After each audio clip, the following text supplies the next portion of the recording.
जहां रेणुका चौधरी का बयान सियासी विवाद की वजह बना, तो दूसरी तरफ मौलाना महमूद मदनी के जिहाद पर दिए विवादित बयान ने सियासी घमासान मचा दिया है। अब बीजेपी के नेताओं ने मदनी के बयान पर कड़ी आपत्ति जताते हुए उन पर कट्टरपंथ फैलाने का आरोप लगाया है। इसमें कांग्रेस की भी एंट्री हो गई है। मदनी के बयान के बाद विरोध तेज हो गया है। देखिए रिपोर्ट। मौलाना मदनी हो या कांग्रेस पार्टी हो, दोनों के स्वर आज एक नजर आ रहे हैं। आज जो करेगा कानून उसे नहीं बख्शेगा। ये भारत सनातनियों का देश है, न ही जिहादियों का। वही लोग हैं भारत माता की जय कहने में कहते हैं कि नहीं नहीं नहीं, इसको कहने की जरूरत नहीं है, और जिहाद की व्याख्या में आकर उनके सांसद खड़े हुए। ये सियासी तूफान जमीयत उलमा-ए हिंद के अध्यक्ष मौलाना महमूद मदनी के एक ऐसे बयान पर आया है जो मजहबी उन्माद बढ़ाने वाला माना जा रहा है। अभी कुछ दिनों पहले ही मदनी ने जिहाद शब्द को लेकर बयानबाजी की थी, जिस पर विवाद खड़ा हुआ था। तो मदनी ने उस पर सफाई देते हुए इस पर हो रही सियासत को और हवा दे दी, क्योंकि मदनी अपने बयानों से पीछे हटने के बजाय एक कदम आगे और बढ़ गए। पहले आप बयान तो सुनिए। बिल्कुल पढ़ाया जाना चाहिए। सारे धर्मों में ये चीज मौजूद है और सबको पढ़ाया जाना चाहिए। बात देशवासियों को ये मालूम होना चाहिए कि जिहाद एक धार्मिक पवित्र शब्दावली है इस्लाम की।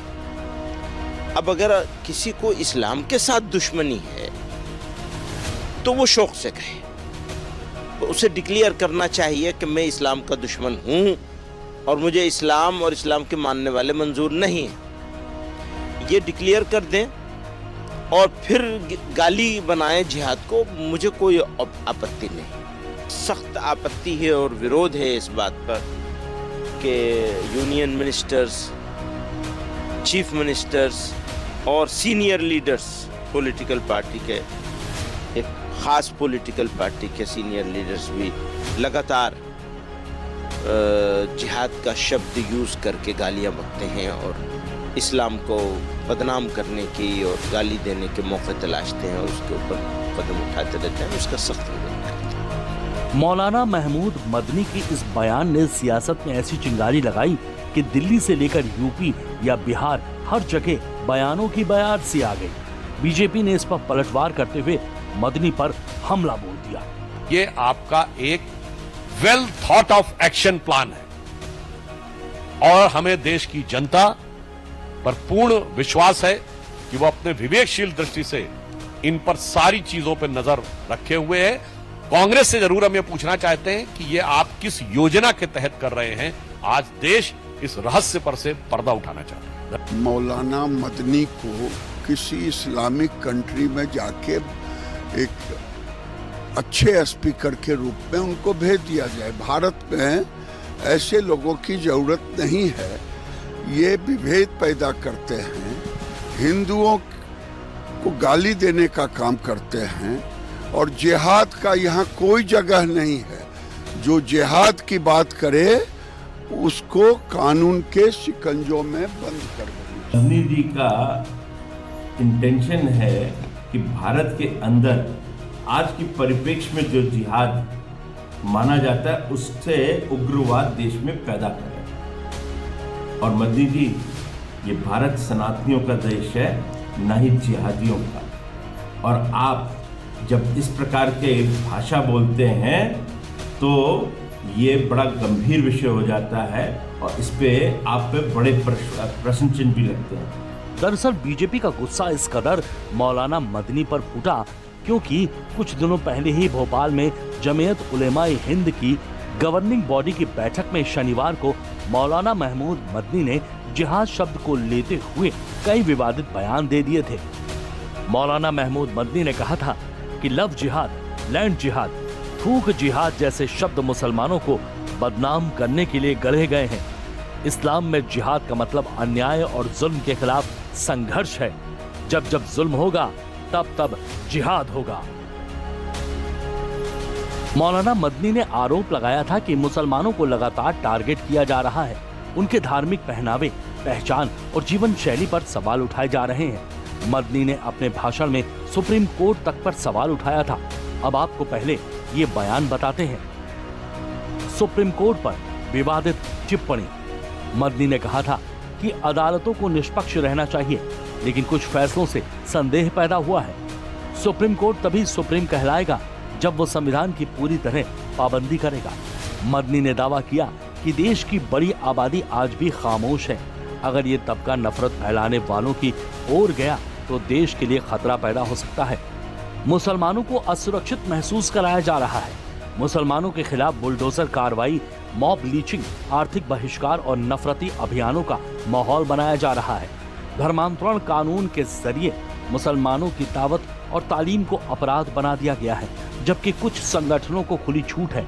मदनी ने कहा, वक्फ मुसलमानों की अमानत है, इसमें दखल बर्दाश्त नहीं किया जाएगा। मुर्दा कौमें हालात के आगे सरेंडर कर देती है, लेकिन जिंदा कौमें अपने हक और पहचान पर समझौता नहीं करती। मदनी ने नौजवानों से मायूसी छोड़ने और संवैधानिक अधिकारों के लिए जागरूक रहने की अपील की है। और इन बयानों को लेकर जब बवाल मचा तो सफाई में मदनी ने फिर से वही बात रिपीट कर दी जो पहले वो कह रहे थे। यही नहीं, इस बार मदनी ने ऐसा बयान भी दे दिया जो कांग्रेस के खिलाफत में देखा जा रहा है, क्योंकि कांग्रेस नेता सुरेंद्र राजपूत ने खुद इस पर प्रतिक्रिया दी थी। इन स्ट्रीम पॉलिटिकल पार्टी से ये उम्मीद करना कि वो सिर्फ मुसलमानों के लिए लड़े, मुसलमानों के लिए मुद्दे उठाए, मैं ऐसी उम्मीद नहीं करना चाहता हूँ किसी मेन स्ट्रीम पॉलिटिकल पार्टी से।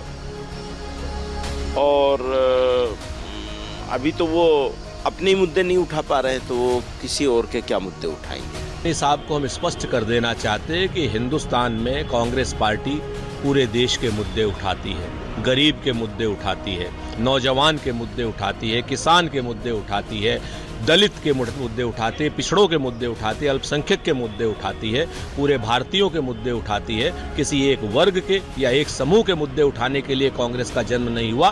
कांग्रेस का जन्म अन्याय के खिलाफ लड़ने के लिए हुआ था। महमूद मदनी क्या कहते हैं, इससे हमें कोई बहुत विशेष मतलब नहीं। वहीं दूसरी तरफ कांग्रेस नेता इमरान मसूद ही महमूद मदनी के बयान के समर्थन में आ गए हैं। इस पर बीजेपी ने पलटवार किया है। ऐसा लफ्ज है जिसको पढ़ाया जाना चाहिए। देखिए, जिहाद जो है वो मुल्क के लिए होता है, देश के लिए होता है। देश के ऊपर अगर संकट आए तो उसके लिए होता है। ये जिहाद को पता नहीं कहां लेकर के चले गए। जिहाद का मतलब क्या है, पहले समझ तो लीजिए कि जिहाद है क्या। वही लोग हैं जो भारत माता की जय कहने में कहते हैं कि नहीं नहीं नहीं, इसको कहने की जरूरत नहीं है, और जिहाद की व्याख्या में आकर उनके सांसद खड़े हो। अगर मुस्लिम अकीदे के साथ देखें तो इमरान मसूद न मुल्ला है, न मौलवी है, न मुफ्ती है, न बारी है।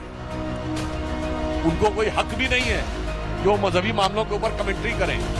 फिलहाल महमूद मदनी के बयान पर सियासत जारी है और इसमें बीजेपी कांग्रेस भी आमने सामने आ चुकी है। अब आगे ये सियासत इस मुद्दे को किधर लेकर जाती है, ये देखने वाली बात होगी। अब खबर यूपी से है। यूपी में अवैध